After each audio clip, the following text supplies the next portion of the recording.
महाराज यांचं आजचं प्रवचन 19 जुलै. साधनाची 4 अंगे. मी जेव्हा भजन करीत असे त्यावेळेस मी आणि देव यांच्याविषयी मला कोणीच तसंच तुम्हाला हवे अशी माझी इच्छा तसे तुम्हाला होऊ शकेल म्हणूनच हे मी सांगतो आहे.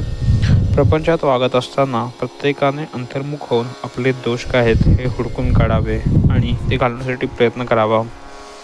माझे अवगुण मला डोंगरासारखे दिसले पाहिजेत. प्रत्येकजण स्वतःच्या अवगुणांकडे दुर्लक्ष करून दुसऱ्याच्या अवगुणांकडे किंवा दोषांकडे पाहतो. त्याला स्वतःच्या डोळ्यातले मुसे दिसत नाही, पण दुसऱ्याच्या डोळ्यातले कुसे मुसळ्यापेक्षा जास्त मोठे दिसते. हेच चुकते. आपण दुसऱ्याचे दोष सांगू नयेत आणि परनिंदा करू नये. रोज निजण्यास वेळेस आपण दिवसभरात देवप्राप्तीसाठी काय केले आणि दुसऱ्याच्या निंदेत किती काय घालवला याचा पाढा वाचावा, म्हणजे चित्तशुद्ध होत जाईल. रोज असे तुम्ही करीत जा, म्हणजे 3 महिन्यात तुमचे चित्त शुद्ध होईल. चित्त शुद्ध करण्यासाठी दुसरा उपाय म्हणजे सत्संग. सत्संग करण्यासाठी संत कुठे पाहावेत? आपण पाहू गेलो तर आपल्याला संत ओळखता येतील का? संत आपल्यासारखेच देहधारी असतात का? हल्लीच्या काळात संत पाहून गेल्यास सापडणे कठीण आहे. अशावेळी दासबोध हा सत्संग होईल. समर्थांनी सांगून ठेवले आहे की जो विश्वासाने हा ग्रंथ असेल त्याला माझा संग घडेल.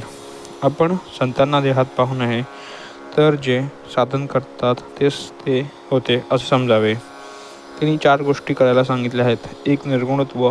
कायाला कठीण म्हणून सगुण उपासना करावी, त्यांचेच निर्गुण रहस्य कळेल. दुसरी गोष्ट म्हणजे नम्रता. अभिमानाने परमात्मा दुरावतो. सर्वांची जो नम्र तो भगवंताला प्रिय असतो. तिसरी गोष्ट अन्नदान.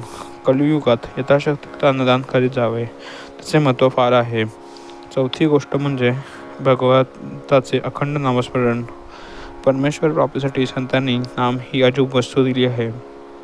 संत भेटल्यावर काही करायचे उरले आहे असे आपल्याला वाटताच कामा नये. ज्यांना ते वाटते त्यांना गुरु भेटूनही भेटणं जरासारखेच आहे. आज एक यात्रा केली, उद्या दुसरी करायला राहिली अशी इच्छा का असावी? गुरु एकदा भेटला की आता काही कर्तव्य सोडले नाही असे ज्याला वाटते त्यानेच गुरु भेटल्याचे सार्थक केले असे होते.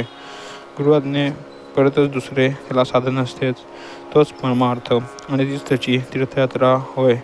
आणखी काही करायचे आहे असे त्याच्या ध्यानीमनी येत नाही. अत्यंत चिकाटीने संतांचे समागम करावा आणि त्यांच्या कृपेस पात्र व्हावे. श्रीराम जय राम जय जय राम.